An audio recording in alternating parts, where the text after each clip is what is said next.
Bienvenidos, bienvenidas, bienvenides a El Valor de la Palabra, un podcast o espacio de conversación donde mentes abiertas comparten formas viables de sanación individual y colectiva a través de actos y medios creativos. Soy Marianela Medrano, su anfitriona y fundadora del Centro de Capacitación Palabra, donde la palabra se ofrece como medicina. Mi invitada de hoy es una hermana a quien quiero y admiro mucho, Fátima Portorreal Liriano. Es antropóloga, especialista en estudios de género y desarrollo y profesora del INTEC en estos momentos. Fátima, bienvenida. Tú tienes una hoja de vida que si yo le fuera a dar, hacer justicia, nos pasaríamos la siguiente hora hablando acá, ¿no? Bienvenida. Gracias por invitarme. Bueno, por eso te decía que simplemente mujer, antropóloga, feminista. Sí, pero es hermoso, ¿no? Amiga, hermana. Sí, leyendo tu currículum puedo ver todo, bueno, y ya lo sé de antemano, pero es hermoso, ¿no? Ver tu trayectoria y cómo te has adentrado por tantos campos diferentes y tan necesarios. Pero en ese sentido, tú has usado la palabra como instrumento de resistencia a través de tus ensayos, de tus investigaciones. Y a mí me ha interesado particularmente desde que nos conocimos tu trabajo en relación a los pueblos originarios y también los asuntos del medio ambiente en lo que te has enfrascado. ¿Cuándo te diste cuenta de que la palabra era o es un instrumento de resistencia? Fíjate, yo desde muy pequeña era muy parlanchina. Mi madre dice que de los 5 meses ya yo tenía más de 10 palabras. Y yo le digo, no puedo creer que me digo que sí. Yo he hablado mucho y hasta por los codos. Yo nací en una familia de la clase trabajadora, mi papá era militar y evidentemente que tenía una mentalidad como se forman en estos países latinoamericanos y del Caribe, una mentalidad bastante cerrada en torno a que las mujeres pudieran tomar decisiones frente a los hombres. Pero él era muy abanderado que había que estudiar y me decía, si no estudia, tú que eres tan reverde y te gusta hablar tanto y murmurar tanto, la palabra murmurar, porque él hablaba, yo hablaba como, y yo murmuraba, y ahí podría decir que comencé con la palabra, y dice, ¿te gusta murmurar? Me decía murmullo, porque le contestaba, pero bajito, ¿verdad? Tú tienes que estudiar, tú tienes que formarte, porque si no, vas a tener problemas. Ya ahí comienza un poco de resistencia, ¿verdad? Frente a mi propia condición de niñez y eso. Y bueno, entro a la universidad a los 15 años. Siendo parlanchina, me impresionó todo ese mundo. Yo venía de una niñez muy solitaria, básicamente leyendo, pero de una familia grande, donde jugaba con mis hermanos y de una sola amiga quizás, por el hecho mismo de que estaba en una condición de que era muy pequeña y los cursos me lo iban subiendo por una cosa académica, que debieron haberme llevado a una escuela diferente, pero no me llevaron. Para no hablar bueno, de no había el conocimiento, ¿verdad? Ni los recursos. Yo tuve una experiencia similar y es que no había la experiencia, ¿no? Ni los recursos académicos en ese claro, claro. Entonces, bueno, en ese sentido entró a la universidad muy temprano y ahí es el momento en que la Universidad Autónoma de Santo Domingo, 79-80, 80 tiene una efervescencia de discusiones. Recuerdo que se armaban muchos grupos de discusiones y me di cuenta que la palabra era un elemento significativo, no solo para expresar mi ser, sino también para medida de combate. primeros trabajos ya publicables fueron a más o menos a mis 19 años y mi artículo fue La resistencia indígena. Ese fue mi primer artículo sobre la resistencia indígena en Santo Domingo. Y ahora estoy escribiendo un trabajo sobre plantas de resistencia. Y hoy vengo del Jardín Botánico, donde por fin pude ver una de las plantas que yo encontré en las crónicas, que no se había sido identificada. Y el botánico muy emocionado me dijo, ven a ver tu planta. Y cuando la vi, yo dije, impresionante. Entonces me tomó una foto, recuerdo, yo dije, oh, y los dos salimos tan contentos. Y dice, yo lo miro y él me mira y dice, somos científicos. Nos emocionamos con, y científica, nos emocionamos con todas estas cosas, ¿verdad? Y ahorita me escribe, mira, hay otra que puede ser también, pero mira esta, pero esta es casi seguro. Son tres palmas que tenían unas especies como de espinas, y ellos la usaban como arma de ataque. Siempre se habló de la macana, que era como una macana que ellos usaban, pero en algunas descripciones te están hablando de unas palmas que ellos usaban, porque lo dice los castellanos, que golpeaba, y no solamente era golpear, sino que hería con las ponzoñas, decía. Sí, pero eran las espinas. Y encontramos, ya identificamos la planta. Qué Entonces, interesante. Estábamos muy emocionados con eso. Entonces, mi primer artículo fue sobre eso, y fíjate que yo estoy hablando de resistencia. Lo primero que escribo es sobre resistencia. En esa misma época, la adolescencia en la universidad, siendo joven, vinculándome con los demás, también me deprimía mucho. Y en esos marcos de depresiones, yo usé la palabra como un medio también. Y recuerdo que conocí al doctor Saglur, y iba, y a otro doctor, no me acuerdo el nombre, iba a sus citas con ellos. Y ellos ¡Qué privilegio! se pasaban el tiempo, sí, se pasaban el tiempo hablando conmigo, y me decían, no, eso es parte de lo que necesitas hablar. Y recuerdo que el doctor Sagur me dijo, ve todos los viernes a casa, y sembrábamos lechuga, hablábamos, me daba el libro para leer. Y ahí fue mi interés por el psicoanálisis y buscar la alternativa de yo hacer un psicoanálisis. Y por eso también estudié psicoanálisis. Entonces, todo eso está bien mediado por la palabra. La palabra como cura, para yo expresarme, la palabra como resistencia y la palabra escrita. De manera que yo entendí tempranamente, vía al doctor Saglur, que cuando yo hablaba con él, y él me dijo, no te voy a dar nada para la depresión, es hablar que tú necesitas. Y me dijo, porque yo dije, pero yo me siento mejor. Y dice, claro, necesitas hablar.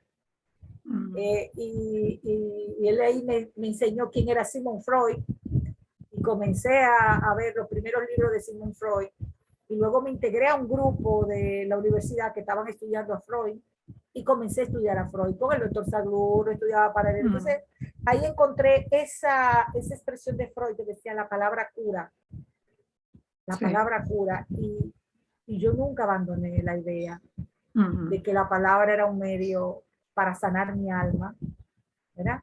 En ese momento yo era atea, evidentemente, que estaba en una gran crítica a todo lo que existía, porque soy anarquista, pacifista, pero tenía todavía un desencuentro con lo espiritual. Llegó un periodo donde me operaron de un tumor uterino, hubo que extirparme el útero, fue impresionante. Y recuerdo que el doctor me dijo, vamos a hablar sobre esa situación. Y él me dijo, en las mujeres, y recuerdo sus palabras como ahora, en las mujeres, la mayoría de los miomas y los tumores uterinos es de la parte creativa, es que no han podido crear, no han podido sacar lo que tienen que sacar. Y no hijos, ¿verdad? No claro, hijos, sino la creatividad. La creatividad está afectada, y tú eres una mujer muy inteligente. Entonces, aprovecha todas esas capacidades que tú tienes para que escriba, hable. Y desde ese entonces yo comencé a escribir, viajé para especializarme, y comenzó mi escritura poética, íntima para no enseñarla a nadie. Era mi Pero parte, eso va a cambiar, ¿no? no, lo van a publicar. Hoy hablé con, con la impresora hoy. Va a Qué salir bueno, como en 15 días. qué bueno, Fátima. Qué noticia tan espectacular. Entonces, yo tenía muchísimas cosas que iba escribiendo, que me iban impresionando, pero también escribía básicamente académico, que era lo que yo entendía, que era lo que era mi fuerte. Y la poesía era algo donde yo me escapaba, donde era un escape, era como algo demasiado íntimo para yo mostrarlo. Quizá en algún momento se lo di a mi terapeuta, en algún momento se lo escribí a al doctor Saglur, etc. Lo que pasó ahí era parte de usar la palabra como un elemento para mi cura y como un elemento creativo. Pasaron los años, el doctor murió y yo seguí trabajando. Me hice psicoanalista, antropóloga, enseñaba por medio de la palabra. Mis estudiantes decían que yo le enseñaba, era como si yo le estuviera haciendo un cuento. Y hoy precisamente un estudiante salió muy feliz, dice, por primera vez, profesora, vengo a una clase de historia que me he reído en cantidad. Y usted me lo está haciendo como un cuento. Esa es la verdadera praxis, ¿no? Y la verdadera enseñanza. Es interesante, Fátima, de que estás hablando de que dos hombres influenciaron tu vida de manera tan positiva, ¿no? De que, y dos hombres en poder, que ya sabemos, tú que has hecho estudios de géneros, ¿no? Cómo puede hacer daño la palabra y cómo el doctor Saglur te dio esa invitación, esa libertad, y en lugar de medicarte, ¿no? Te dio la palabra como medicina, ¿no? Como la usamos, y que el otro doctor también te señalara la creatividad, ¿no? Fuera del útero, que es la creatividad que se le adjudica a las mujeres mayormente, y que te dieran esa libertad y ese empuje, ¿no? Hacia tu propio centro, que sabemos es tan rico. Fíjate, yo tengo a pesar de muchas cosas, en mi experiencia como adolescente y en mi experiencia como mujer, quienes más hicieron influencia en mí fueron tres hombres. El doctor Saglur, el doctor Marcano y el doctor David. O sea que fueron tres personas que influyeron bastante en mí para mi trabajo académico, mi trabajo científico y con quien yo hacía trabajo de campo. Y puedo decirte que ninguno de los tres era feminista, pero entendían mi mundo. Yo discutía con ellos, mi teoría, me escuchaban y fueron capaces de decirme que yo tenía mucho poder en el sentido de la palabra y en el sentido de la escritura. Y yo le agradezco hoy día todo ese tiempo que me dieron para enseñarme lo que sabían, para hablarme sobre sus sensibilidades, porque ellos hablaron sus sensibilidades conmigo, y para describirme un mundo que para mí era nuevo, que era el mundo académico, que era el mundo de la investigación, que era el mundo de la ciencia, en todos sus aspectos. Entonces, yo no tengo queja de haber hermoso, ¿no? de hermoso, haber sido levantada por tres hombres que ya eran hombres muy mayores, y por lo cual yo recibí mucho apoyo. Dices que no eran feministas, bueno, no serían feministas en sus declaraciones, pero en sus acciones, ¿no? Claro. Fueron hombres que no se detuvieron en esa idea de que lo masculino es lo que importa, es lo único o es no tenían esas ideas. No tenían esas ideas. Entonces, vamos a hablar de los que nos unió a nosotras en principio, que fue la resistencia anticolonial. ¿Te acuerdas cuando fui al país hace ya cerca de 20 años? Wow. Para mis estudios de investigación sobre la cosmogonía taína y noté con sorpresa cómo, a diferencia de otros puntos en nuestro hemisferio, la República Dominicana andaba dando tanteos en la oscuridad en ciertos términos, sobre todo en el proceso de reclamación de nuestra identidad. Muy pocas excepciones, incluida tú, y claro, Irka Mateo, que también fue alguien que me ayudó bastante, y bueno, otras personas, pero ustedes fueron las excepciones. Mucha gente me desalentó sobre el tema de mi investigación, diciéndome que estaba tratando de resucitar muertos o de crear algo que ya no existía. Cuando pienso, por ejemplo, en el foro indígena del Abya Yala, un gremio de coordinación y articulación de las organizaciones y redes de pueblos indígenas de América Latina y el Caribe, concebida con la fidelidad de dar seguimiento, de coordinar la participación indígena en las negociaciones internacionales. Han hecho mucho sobre el cambio climático y sobre la cuestión de devolverle a América Latina su nombre, Abya Yala, ¿no?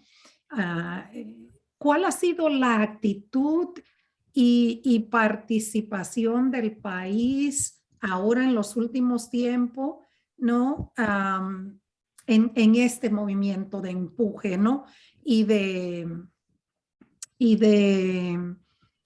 vamos a decir, de restauración, ¿no? De la filosofía inicial, de la filosofía indígena. ¿Qué ves tú? ¿Cómo se ve desde esta óptica ahora, estos años ya más tarde? Fíjate, yo te digo que ha crecido mucho el movimiento.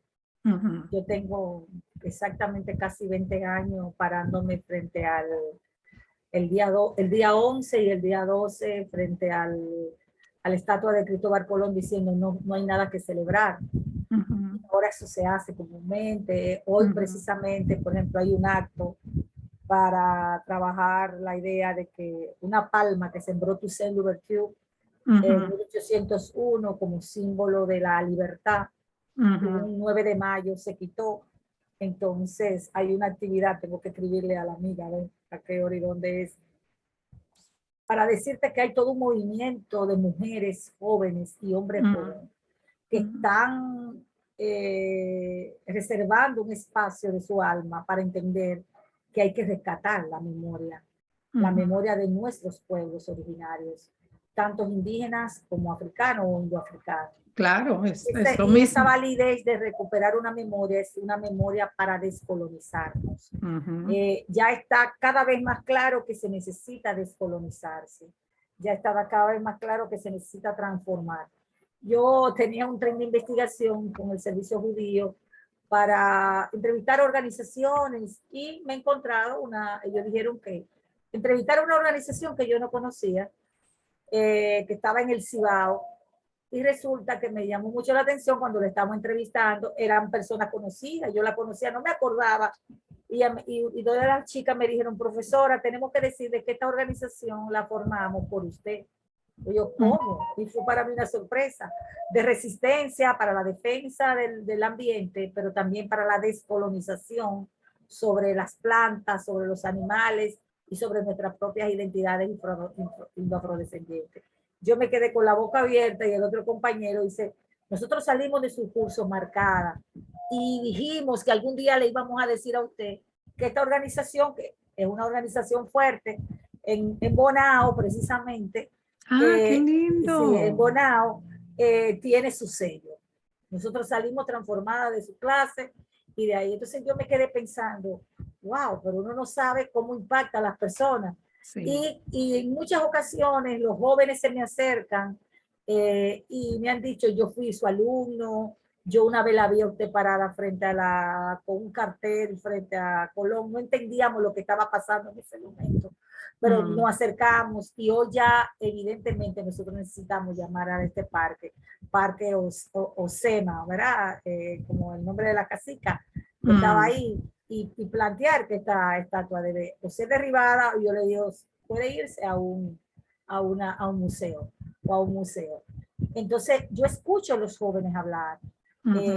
Y alguna gente dice, eso son una copia de Estados Unidos. Yo digo, eso es un movimiento que tiene muchísimo tiempo, Claro. que no tiene nada que ver con lo que está pasando ahora, con el movimiento actual, sino que viene desde muy lejos, desde proceso de encuentro muy lejano. Yo no le contesté a la persona ni le escribí que era porque, sino que ese movimiento venía de muy lejos y que hace mucho tiempo.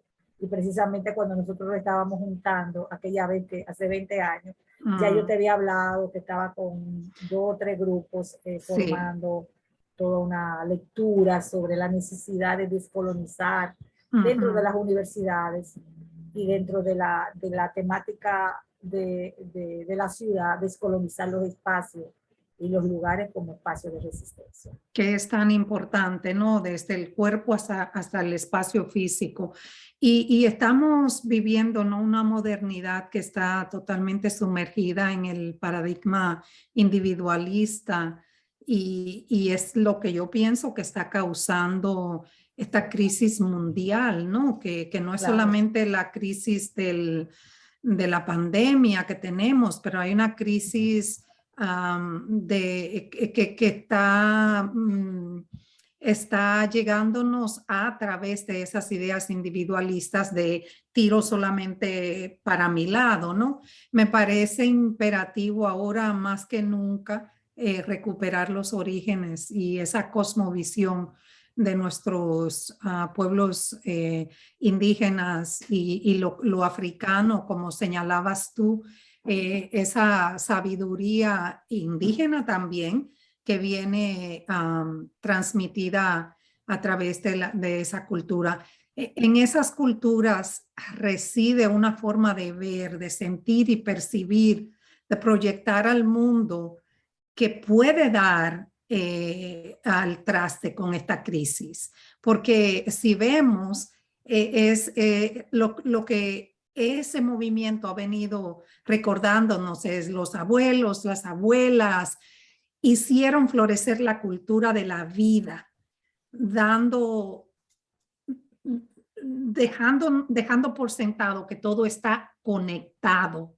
Esa idea de la vincularidad que trabajan los pueblos indígenas, ¿no?, en Sur y Centroamérica, la idea de lo interrelacionado, que es tan importante, y esta idea del vivir bien, de vivir la vida a plenitud. La gente me dice mucho a mí, porque como estoy involucrada en el budismo también como por alrededor de 20 años, me dicen que está muy lejos de mi cultura y siempre les digo que es lo contrario. Mientras más conozco el budismo, más amo mis raíces y más veo el pensamiento indígena, ¿no? Porque es una corriente así. Entonces, háblanos más de las iniciativas que estás viendo y qué otras iniciativas crees tú podríamos explorar para acercarnos más a esa filosofía de vida. Yo sé que para mí siempre hablar contigo es algo tan enriquecedor porque tú te has agenciado, ¿no?, el conocimiento de la tierra, de las plantas, como decías antes, y de nuestra historia, ¿no? Entonces, ¿qué crees tú? ¿Qué iniciativas podríamos continuar explorando para enriquecer lo que ya dices están haciendo los jóvenes ahora mismo? Fíjate, yo pienso que aquí se está dando también, aparte de que los jóvenes están explorando y están haciendo iniciativas hermosísimas, por ejemplo, esa de La Palma, esa de hacer actividades frente a la zona donde eran zonas que se consideraban solamente hispánicas, era o castellana. están haciendo una serie de representaciones de tipo teatral, están cada vez más escribiendo cosas, tanto por Twitter, por Facebook, por Instagram. Hay una chica que en Instagram, que la comencé a seguir, dominicana, que ya está relatando toda la historia de la colonia a partir de las crónicas y la va escribiendo como una historia para que la gente la vaya mirando.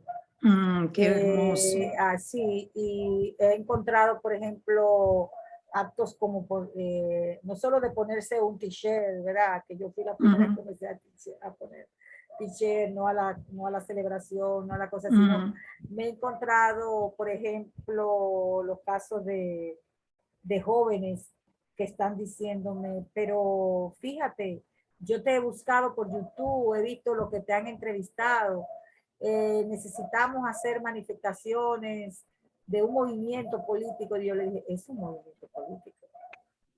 Y los movimientos políticos no son partidos. Los movimientos políticos siempre tienen acciones. Y yo creo que muchas acciones se están haciendo. Y dentro de todas esas acciones que más me han impresionado fue el que cubrieron de una tela con plantas de resistencia a Cristóbal Colón el año pasado. La quitaron. Eso fue hermosísimo, un acto hermosísimo. Y algunos están, por ejemplo, haciendo actos de resistencia, leyendo poemas en los lugares donde fueron maltratados, dañados, espoleados a hombres y mujeres negras y negras. Ahora mismo se hizo un debate en la Feria del Libro y no dejaron permitir los nacionalistas el libro de una compañera afrodescendiente que ya habla sobre una niña negra, ¿verdad? Que fue, es como un cómic, y no se lo permitieron. Entonces, fíjate. ¿Y cuáles excusas? Ella se llama Ana María Belique. Ella se llama Ana María Belique. Sería interesante que tú la entrevistaras. Sí. Y ella no le permitieron. Y yo le dije, eso está bien que no lo permitan, porque eso es un síntoma del dolor de la colonia, porque sabe que cada vez más se están desarticulando los procesos coloniales, tal como ellos lo pintaban. Ya no pueden más. Entonces, o sea, los movimientos son muchos, desde lo escritural, desde lo poético, de lo teatral, de descubrir la imagen. Incluso han vendido la idea, es que no podemos quitar ese monumento de ahí porque nosotros queremos vender la ciudad como un patrimonio histórico. La ciudad puede ser un patrimonio histórico, pero nosotros queremos.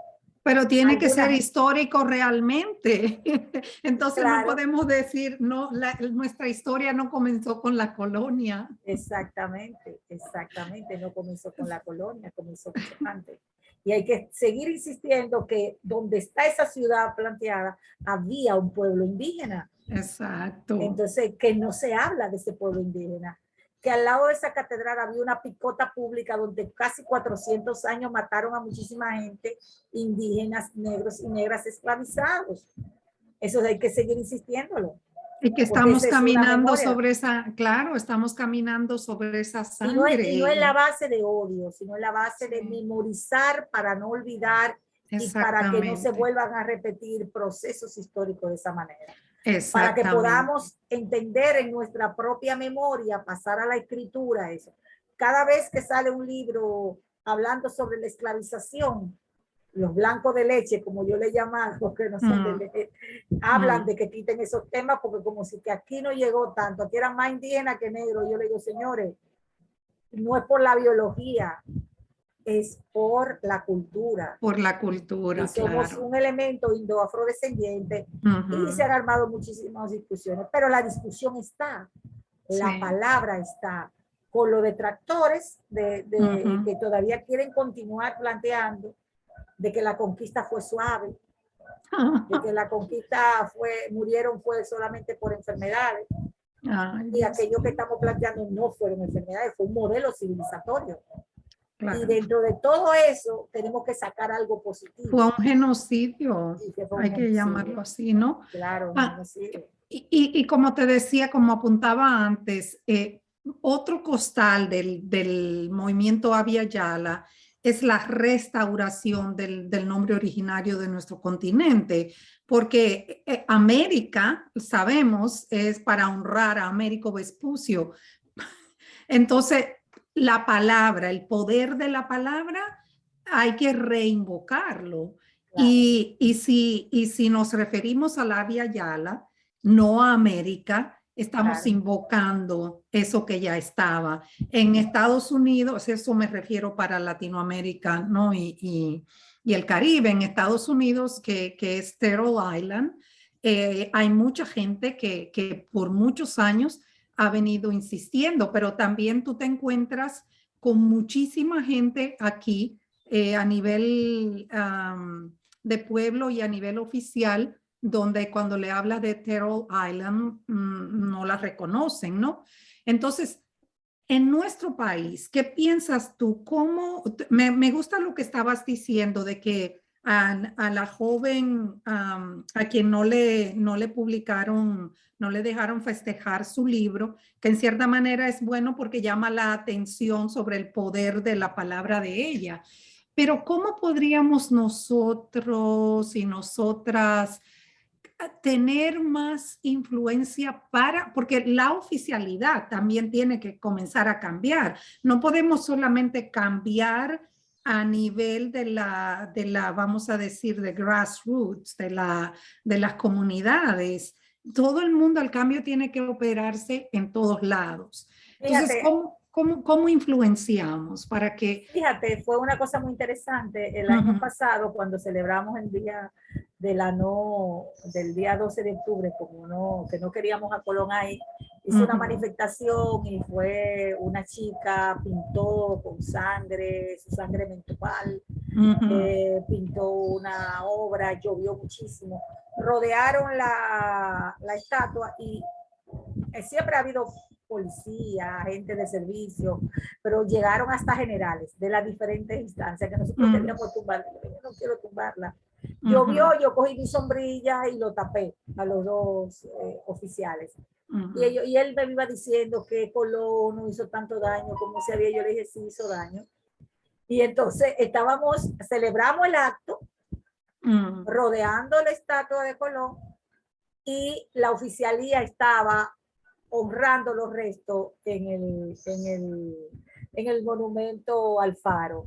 Y yo dije, pero nosotros hicimos... pero es una ingenuidad que mata, ¿verdad? Claro, porque pero lo más interesante de todo, a mí me entrevistaron por el periódico, entonces se mostraron los dos lados. Y yo dije, no importa, está llegando nuestras palabras. La resistencia y el proyecto de colonial se está enfrentando. Llegará el momento en que nosotros podemos, en algún momento histórico de la vida, quitar ese monumento y llevarlo a un museo y explicar por qué está ahí. Y allí poner quizá a Osema o que algún escultor haga una imagen de la cacica de esa zona. Entonces, eso se podrá en algún momento histórico, todo tiene su momento. Pero este momento es un momento valioso y las acciones que estamos haciendo van a marcar esos procesos. Entonces, así como la palabra de Ana Belique no pudo salir, así ese 12 de octubre, por primera vez en 20 años, nos rodearon de militares, es porque el movimiento está teniendo mucha fuerza. Nuestras palabras están teniendo fuerza. Y hay sectores, lógicamente, muy conservadores que no quieren que ese discurso pase. Entonces hay que seguir hablando, hay que seguir escribiendo, hay que seguir haciendo acciones. Sí, porque no podemos, o sea, si pensamos, por ejemplo, en tu trabajo, el valor de la palabra escrita, ¿no? Lo que tu trabajo ha logrado hacer, y no solo el tuyo, el de Dave, el de tanta gente, ¿no? Sí. Tantos historiadores dominicanos, porque no estoy diciendo que es que no, historiadoras, no estoy diciendo que no se ha hecho, pero que ha sido un proceso lento, y dijiste que cada cosa tiene su tiempo, y es cierto, es muy cierto eso. A la par, tenemos también que pensar, y creo que está señalando eso, que no podemos solo tener referentes académicos, tenemos que tener la acción. tiene que haber esa interacción y esa interacción, ¿no? O sea, que está el examen, el autoexamen de quién soy, de dónde vengo y también cómo voy a afianzar quién soy con el otro o la otra.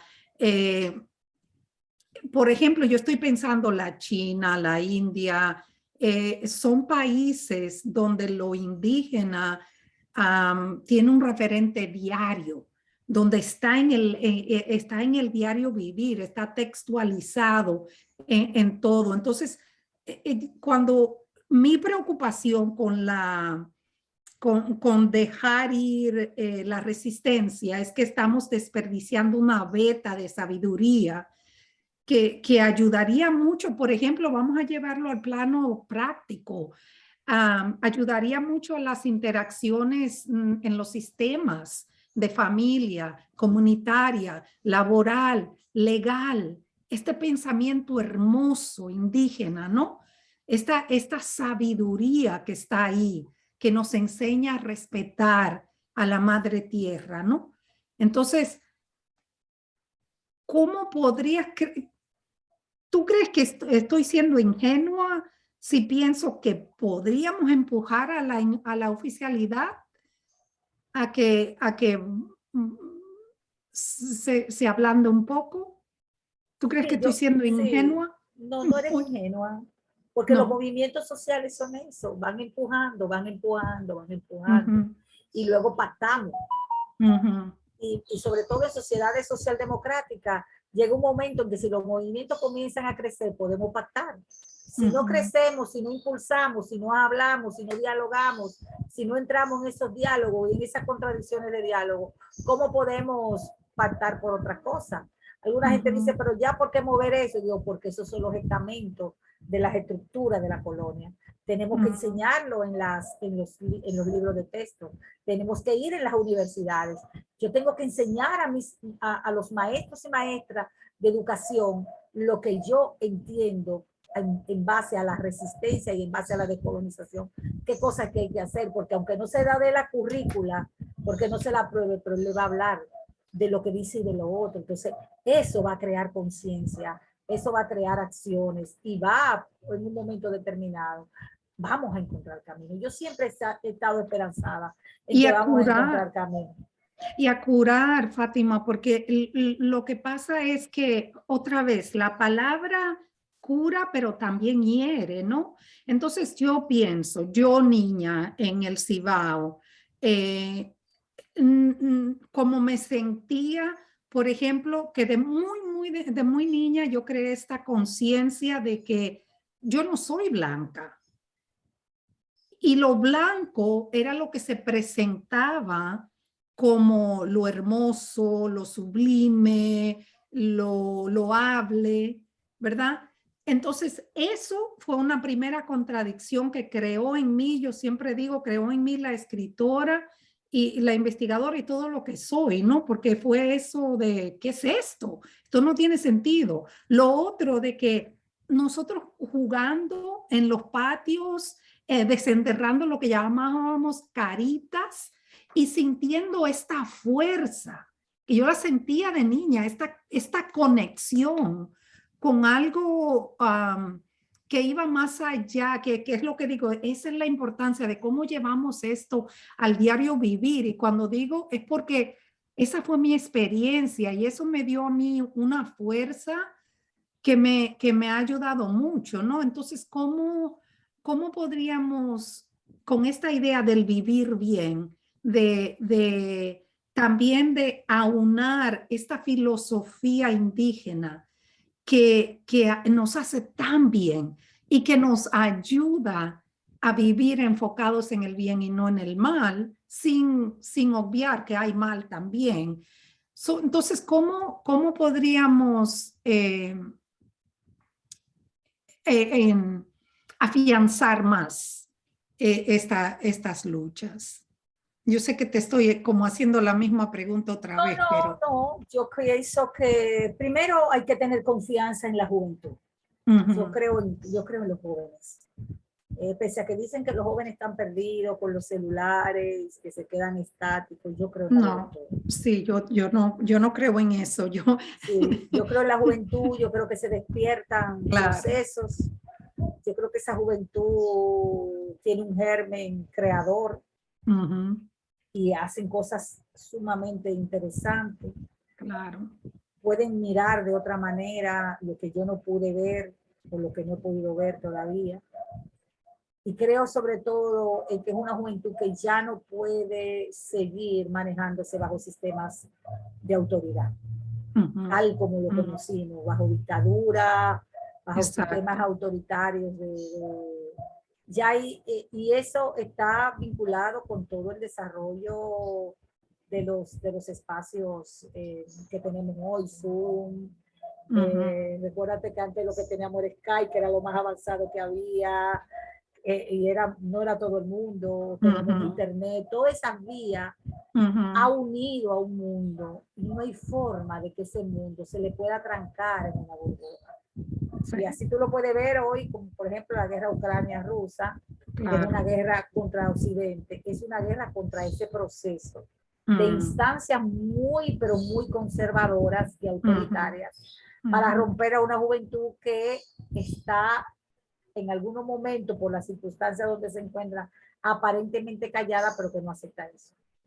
Hay cosas que se desploman por sí solas. Por esa conciencia, ¿no? Porque la conciencia. juventud de hoy tiene niveles de conciencias que quizás nosotras no tuvimos acceso, ¿no?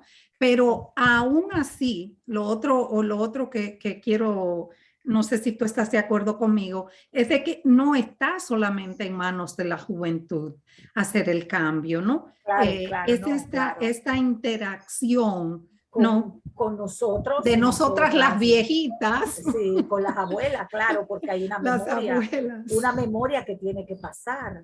Claro. Nosotras las abuelas, hay una memoria y hay una integración. Pero te decía que yo tengo confianza en esa juventud porque mucha de mi generación no tiene confianza, ha perdido como la confianza. Yo digo, no, yo creo que hay maneras distintas de llegar. ¿Y cómo vamos a llegar? Vamos a llegar por medio de la palabra, por medio de las conversaciones, por medio de demostrarle que hay que el pensamiento, que lo creativo fluye y que tiene que pasar de una generación a otra. Y yo lo que quiero dejarle a mis generaciones venideras, mis hijos, mi familia, mis amigos, amigas, amigues, yo lo que quiero dejarle la parte más bondadosa de mi alma, pero sobre todo ese legado que hay en mí y que hay en ti, que hay en todos y todas y todes, que es esa base indo-afrodescendiente, que nosotros tenemos tanta validez de existir y que nuestras memorias están ahí y que son tan valiosas, tienen tanta riqueza, tienen tantas enseñanzas, que no solo marcan nuestra sanidad corporal como medicina para nuestro cuerpo, sino también para nuestra propia alma, que no encuentra su propia memoria, no puede sanar. Exacto. No puede sanar. Exacto. La memoria es lo único que te lleva a sanar. Puedes decirlo de nuevo, eso es hermoso. Sí, el quien no encuentra su memoria no puede sanar. No puede sanar. Eso es hermoso.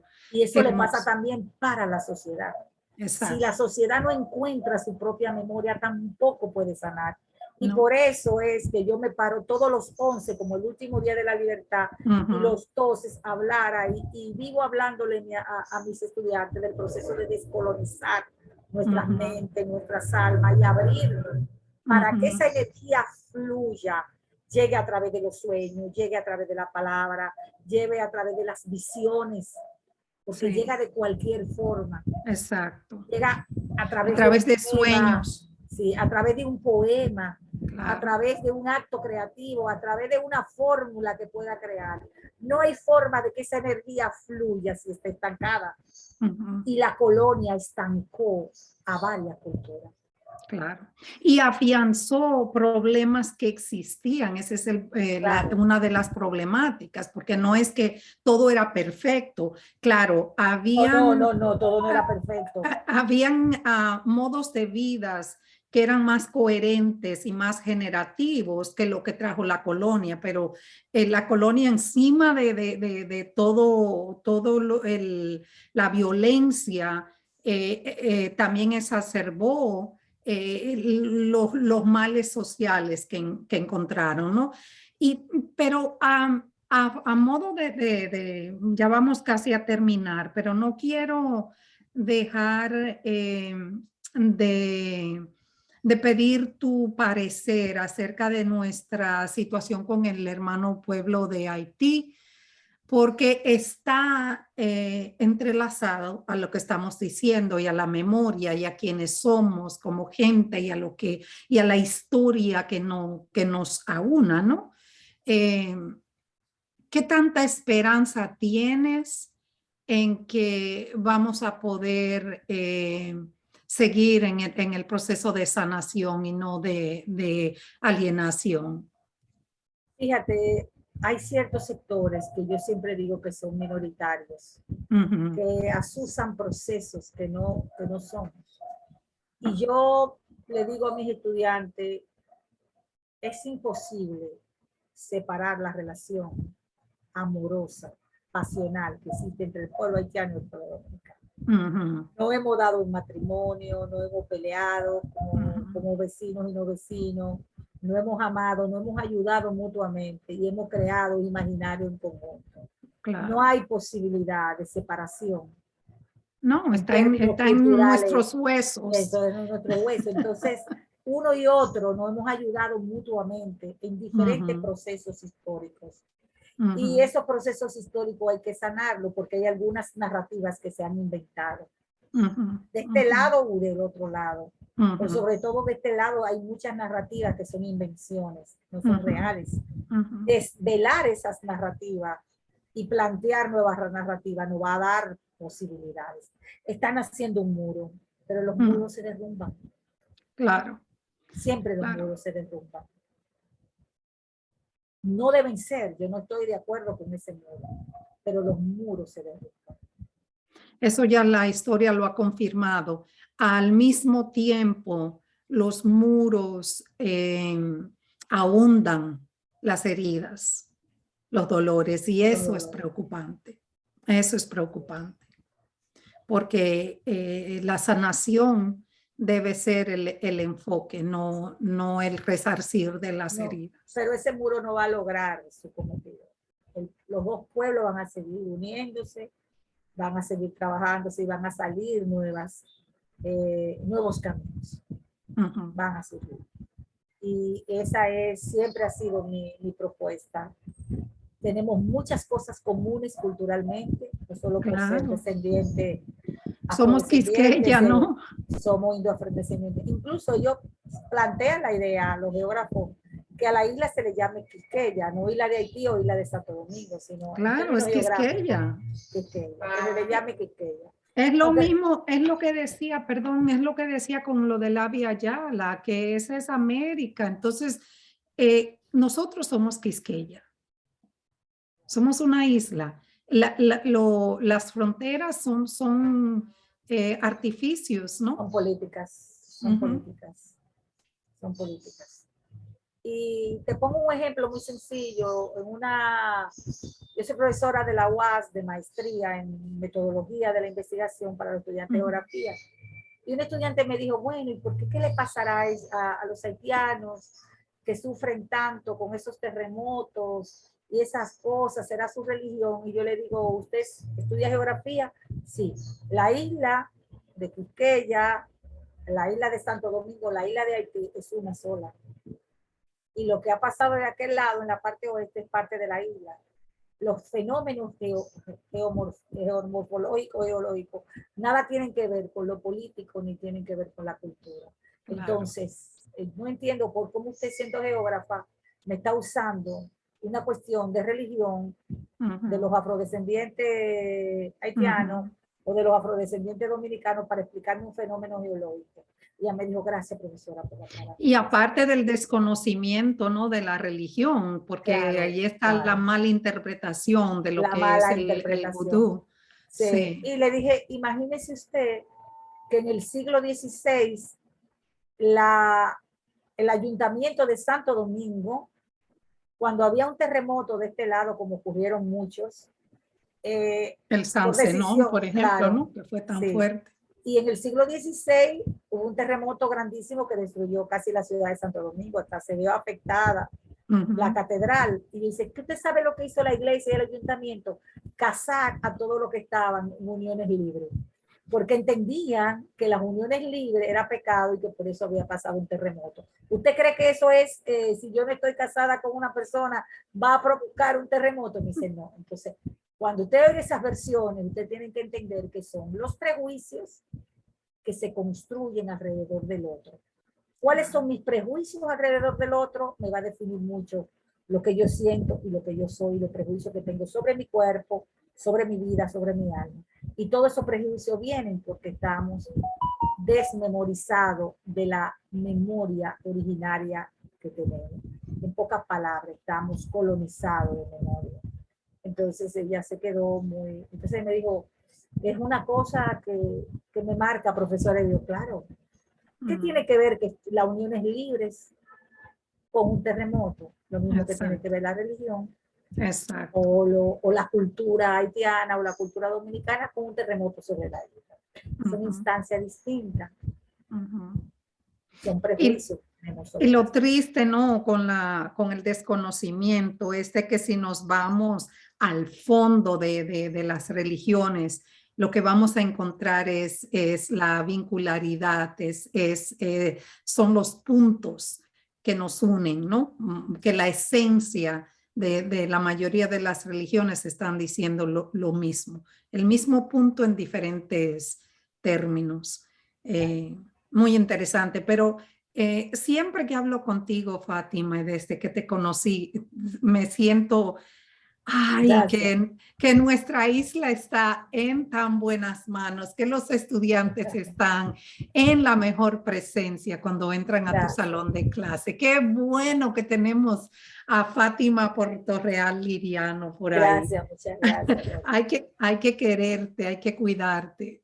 En serio, lo digo en serio. Te agradezco mucho, Fátima, que me hayas dado esta oportunidad de conversar. Espero que nuestra conversación no se quede acá. Yo tengo muchas ideas que quiero conversar contigo luego sobre cosas que quizás podamos hacer para reavivar aún más el fuego que está ya en nuestra isla por muchos años, como dijiste tú, y que ahora la juventud también está animando. Así es que vamos a hablar. Gracias por acompañarme hoy. ¿Y hay algo que quieras decir de cierre? Bueno, agradeciéndote a ti que me has invitado a esta entrevista. Para mí siempre ha sido muy grato hablar contigo. Yo no sé si esto tú lo vas a usar solo para una entrevista o esto tú lo vas a usar para un tipo de público mayor, pero no importa. Sí, no, va a estar disponible en las diferentes plataformas. Bueno, si lo pones en Instagram para yo meter Instagram. Bueno, sí. Agradecida y bueno, para volver a repetir, para sanar el alma hay que conocer su memoria. Hermoso. Hermoso. Y vamos a esperar con entusiasmo que salga tu libro de poesía. Yo estoy ya muy ansiosa de verlo. Gracias por acompañarnos hoy. Les espero en otra entrega del Valor de la Palabra. Pueden acceder a nuestro podcast en YouTube, Anchor y otras plataformas. Y por favor, si les gusta esta conversación de hoy, déjenlo saber. Es importante para nosotros tener ese respaldo del público con comentarios. Muchas gracias y hasta la próxima.